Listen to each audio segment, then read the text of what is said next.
Kitchen Confidential. I'm back and I just watched a wonderful video by Kate Sarger. And it is basically, dear businesses, stop making little girls' clothing so small. And do I agree with this? Yes! End of video. There is a very delicate reason why I agree with this. I think there's just an interesting part that could be added, giving a lot of the comments that I'm like literally just scrolling through are kind of putting the 90s on a pedestal. Stop doing that. The 90s wasn't that great. I was born in 92. I got to experience about like 8 years of it before like 9/11 happened and ruined everything. And all I've known is economic crisis and over-sexualization of little girls. No one left the 90s with an okay idea of what their body looked like. Anyway, it's because all of these issues are happening again that I find myself compelled to respond, because Kate Sarger is right. And all of these mothers, these women, these dads, these parents, these caregivers, even the children themselves who are uncomfortable in these clothes, they're correct. And the problem is that this issue has been going on for a long time. And there's two main reasons why I want to bother making this video. And I've said that again. I'm so sorry. I'm just wasting your time. Anyway, there's number one. The idea is that capitalism has enforced this idea of selling the idea of liberation through purchasing the clothing. Is that to say all capitalism is bad? I don't know. I don't know how leftist you are, and I live in a different version of capitalism to most Americans. So I would say that we have a better regulation and better ideas of it. However, that doesn't preclude the fact that this affects all ways that feminism gets viewed throughout the world. And very quickly and very suddenly in the 90s, you have a group of women who are looking at other people and going, I am suffering from harm, because genuinely they were, and they still are.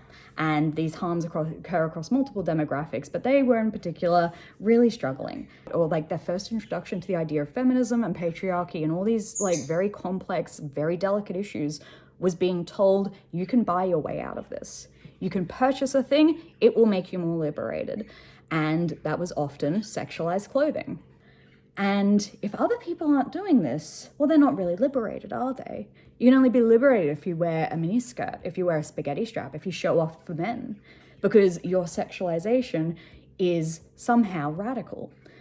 Sexualization itself can be radical, but the sexualization of you against your will is not.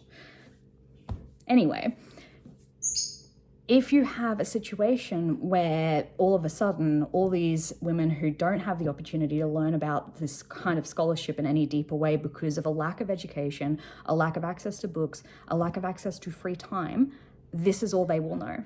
I will not blame them, but they should know better in this day and age, because information is a lot easier to access. You have the internet, you can get on it.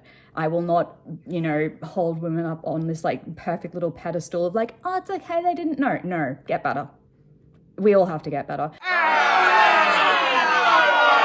The second point is these clothes are inherently sexualized.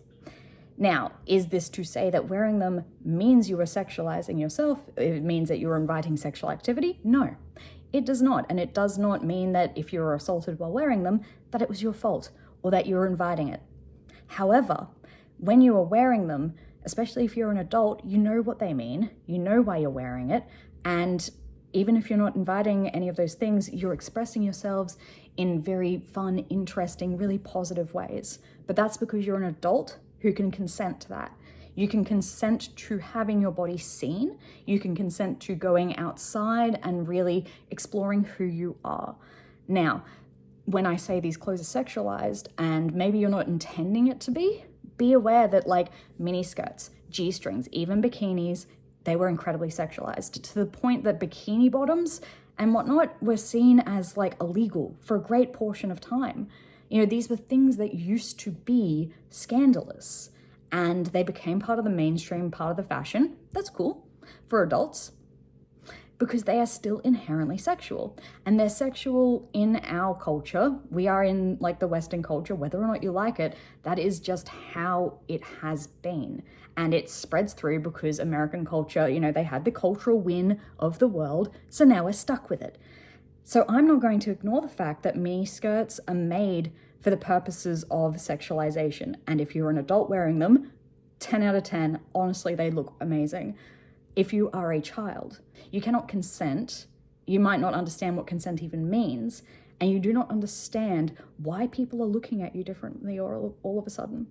You might not understand why, when, how these things changed, and you're having trouble interacting with the world around you because you don't know what's changed, what's happened. They are being dressed as an adult, and then that normalizes victim blaming, and that normalizes like the acceptance of assault. It doesn't cause assault, because as is proven by the fact that modestly dressed people get assaulted, it is the attitudes of the people who respond to it that matter more in this case.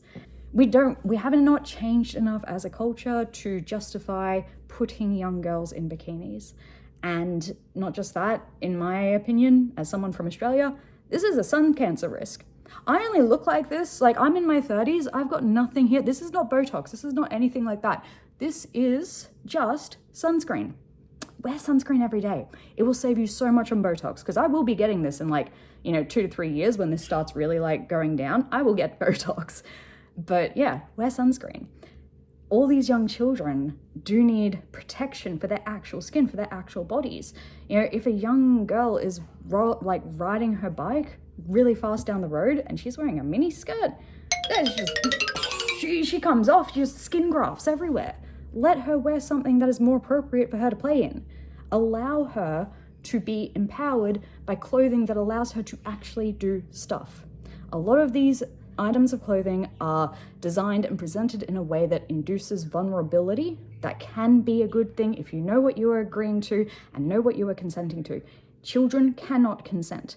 Children cannot understand the nature or the reasoning behind all of these little individual things. It's just not how it works.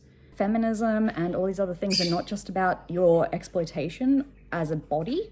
It is about your choices. And wearing a full niqab or wearing a trad wife outfit and wearing a motorcycle jacket and wearing a bikini are all just as feminist as each other.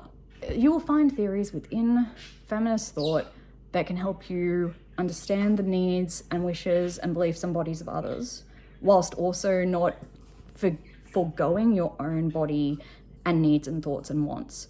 But it requires a level of humbling yourself, accepting that, hey, you may not have had the greatest ideas. I know I certainly didn't. I had to change a lot. I used to hold way more Islamophobic ideas and religious phobic ideas, because that's what happens when you grow up being an atheist in 2010, because you just get sucked into that kind of thing. And now I don't, because people change. So either engage with the change, help people out, understand why people are making these kinds of videos. My birds are mimicking my energy. Just try and be nicer. Try and be nicer. And remember that the 90s wasn't that great.